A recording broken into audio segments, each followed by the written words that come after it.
Tirumala vlogs. ఈరోజైతే మాకైతే కోతులు వచ్చాయన్నమాట. మీకు ఒక మంచిది చెప్తాను, అది మంచి జోక్. ట్రై అదే మంచి నవ్వకుండా ఉండడానికి అదే నవ్వకుండా ఉండడానికి చూసుకోండి కాస్త. చాలా ఫన్నీగా ఉంటుంది అన్నమాట. ఇప్పుడు నేను ప్లస్ మా అక్క ఉన్నాం కదా, బండకోతి ఇట్లా వచ్చింది బండకోతి అట్లా వస్తే ఏమైందంటే తర్వాత మా అక్కేమో అదే బండకోతి ఎట్లుంది అని చూడ్డానికి వెళ్ళిందనమాట.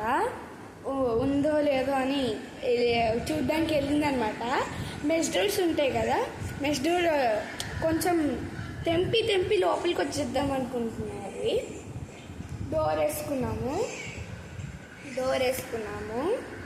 ఇప్పుడు బండకోతి వెళ్ళిందో లేదు చూడడానికి మా అక్క వెళ్ళింది. మా అక్క వెళ్తే రెండు చిన్న కోతులు బుల్లెట్ ట్రైన్ తెలుసా, బుల్లెట్ బైక్ తెలుసు కదా, అట్లా బుల్లెట్ బండ్లాగా ఉరుక్కుంటూ వెళ్ళిపోయాయి. దయ్యం ఇట్లా వస్తుంది కదా ఫాస్ట్గా, అట్లనే అవి కూడా ఇల్లే. మా ఇద్దరికి గుండె జల్లంది గాయస్. నవ్వారా? అండ్ మా మమ్మీ ఇక్కడ పడుకుంది. అక్కడ ఏమో మెస్ డోర్స్ ఉండవన్నమాట. మొన్న ఏదో ఒక హాఫ్ ఇయర్ ముందు కట్టించాను అనుకుంటా. మెస్ డోర్స్ ఉండవు అప్పుడు. మెస్ డోర్స్ లేనప్పుడు ఏమైంది, అదే డోర్స్ ఉంటాయి కదా, డోర్స్ ఓపెన్ చేసి పెట్టారు. ఇక్కడ కూడా మెయిన్ డోర్ కూడా ఓపెన్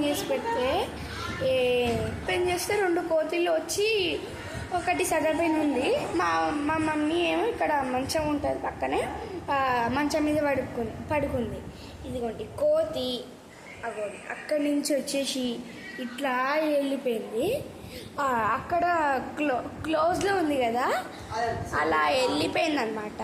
ఏమో కోతులు వచ్చాయేమో అని చెప్పేసి మా మమ్మీ అయితే జస్ట్ గొల్లెం పెట్టేటప్పుడే కోతి కింద దంకింది గాయస్. ఇది మా మమ్మీ చెప్పిన తర్వాత ఫుల్ నవ్వుకున్నాను నేనైతే. నవ్వారా? ఎస్ అని కింద నవ్వుతే కింద కామెంట్ బాక్స్లో ఎస్ అని కామెంట్ చేయండి. ఈ వీడియో గనక మీకు కామెడీగా ఉంటే సబ్స్క్రైబ్ చేయండి. ఇప్పుడు కోతులు ఏంటో ఏమో మా అక్కడ చివర ఇల్లు గేట్ ఉంటుంది కదా, ఆ గేట్ నుంచి మనుషులు ఎలా తీసుకొని లోపలికి వస్తారో, ఎలా తీసుకొని బయటకు వెళ్తారో అట్లనే అవి లోపలికి వస్తున్నాయి బయటకు వెళ్తున్నాయి. రెండు కోతులు ఏదో చిల్లర పనులు చేసేటట్టే ఉన్నాయి. అవి మెస్ డోర్ అని చెప్పాను కదా, మెస్ డోర్ని కొరికేసి లోపలికి వచ్చేద్దాం అనుకుంటున్నాయి. అవి కోతికి నరాలు బాన్స్ ఉండని వాళ్ళు కింద కామెంట్ బాక్స్లో కామెంట్ చేయండి. జస్ట్ మీ ఓన్గానే కామెంట్ చేయండి, ఓకేనా?